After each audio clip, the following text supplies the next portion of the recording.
Happy New Year sa ating lahat, guys! Joke muna tayo para masaya yung salubong natin sa bagong taon. Ang kwento natin ngayon ay tungkol sa isang tao na may kapansanan, bingot siya, nagsimba. So, fast forward yung story.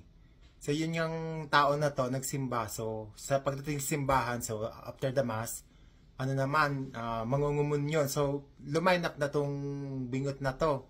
Pumila na siya. So, habang papalapit siya, sa pangungumunyon niya, kinakabahan siya. Tapos yung time na siya na yung mangungumunyon, so sabi ni Father, syempre tatanungin ni Father, sabi ni Father, katawan ni Kristo. So inaabot na ni Father yung ostya. Katawan ni Kristo. Ay sumagot nitong tao na to. So inulit-ulit ni Father, sabi ni Father, katawan ni Kristo. So inaabot yung ostya sa kamay.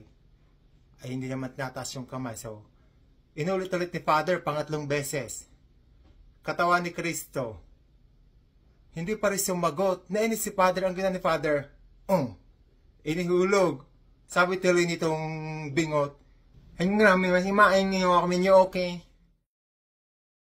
Hengrami masimain niyo ako minyo okay.